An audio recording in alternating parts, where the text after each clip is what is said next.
O me takoyase, lean petu washte yokpia na pechuza. I want to continue with our renewal or restoring the broken hoop.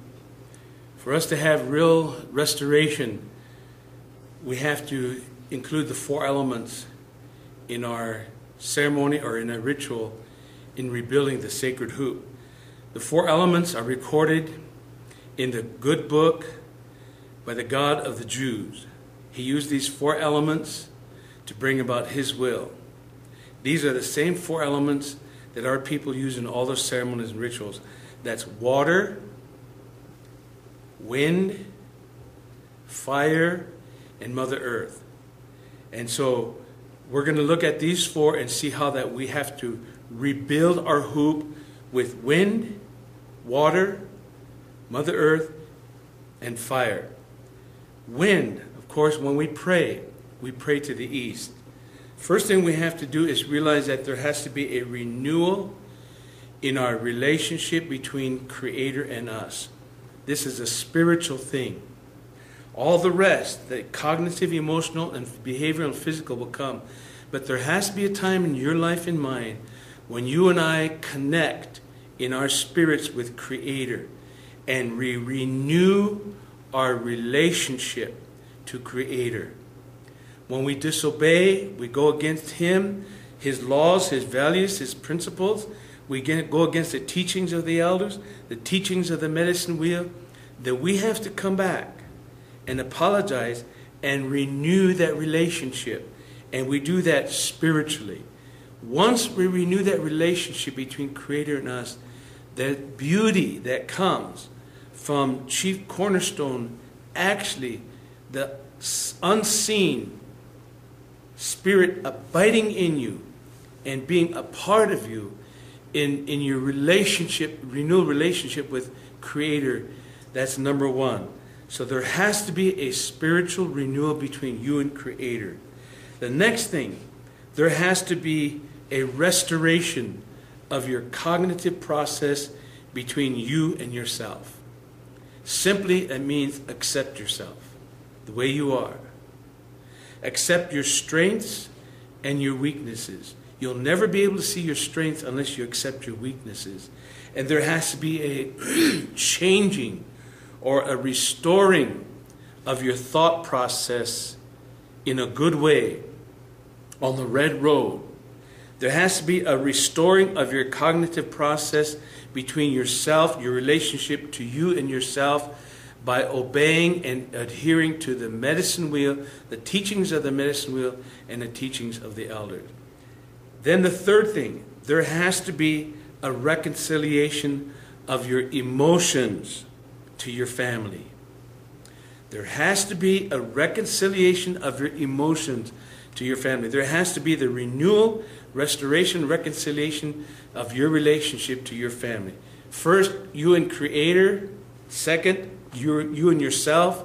Next, you and your family, the ones that love. What that does is brings back and restores harmony. And then the next thing, there has to be a rebuilding of your behavior, of your lifestyle, of your habits. It doesn't happen overnight. It takes time. You have to rebuild, and that is water. So we think of the wind, the earth, the fire, and the water.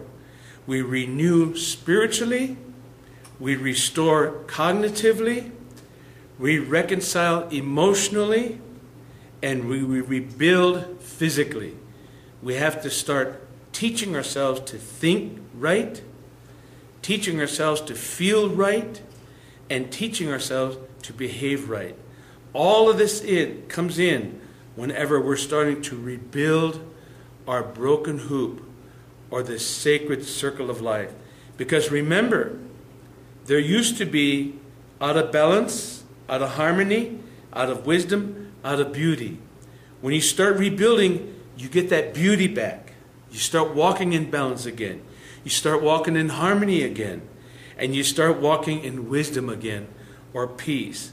Instead of fear, stagnation, and depression, you have a renewal in your spirit between you and Creator. You have a renewal in your thought process between you and yourself.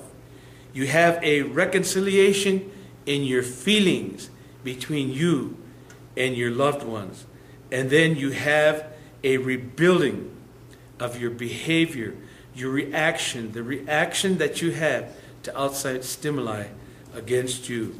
All of this is included in rebuilding the sacred hoop.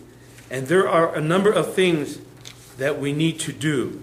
When we look at rebuilding the sacred hoop, the 12-step program or the 4-quadrant, the first 3 in the 12-step program that you look at, it's to Creator. There's a spiritual renewal. We admit we're powerless over alcohol. We lost control of our lives. We come to believe that a power greater than ourselves can help us regain control, and we make a decision to ask for help from a higher power and other people who understand us. So there's the first 3 steps to our relationship to Creator. The next 3 steps, 4 through 6, we stop and thought about our strengths and weaknesses and about ourselves. We admit to the Great Spirit and others that we thought wrong about ourselves, and then we're ready with the help of the Great Spirit for change. That's for yourself. That's the renewal, the rebuilding of yourself. And then to your family, we humbly ask a higher power and our friends to help us. Make a list of all the people we've hurt, and then we go and make up for those hurts. We make up to those people whenever we can, except when doing so makes it more harm. So the next 3 steps is our relationship to others. And the last, to our family, the last 3 steps is continue to think about our strengths and weaknesses, and when we're wrong, we acknowledge it. We pray and think about ourselves, praying for strength to do what is right. Try to help other alcoholics in the practice and principles of everything that we're in. So that is the rebuilding. This is all part of the sacred journey that you and I get to go on. From our hoop, we see the strength, the beauty, and then we see that we broke it, and then we see how we can start rebuilding it. And one of the first things that we need to be able to do when we're starting to rebuild our broken hoop, we've got to stop and admit that we're powerless and that we've lost control of our lives. When we stop, that's why whenever Lakota prays, he prays, Che, wa che wakia. I'm crying from my heart. I'm crying out to you. Unshimalayo, have pity on me. Ikjea wicha shahimacha. I'm nobody. I'm nothing. But I come bringing my spirit. You got to admit you're wrong. Then the next step is you've got to believe that there's a power greater than ourselves. You've got to realize that there is a Creator. When you realize that there is a Creator, then you can do the 3rd step. The 3rd step is to ask Creator. Wa kantanga. Tunkashila atehapi. Ushimalayo. Waqtan mitkhahina ihna. Bajujubo. We admit, we confess, we acknowledge, we ask for Creator to come in and restore our broken hope. And life begins beautiful all over again. Ho. Mitakuya, Oyase, Pilama.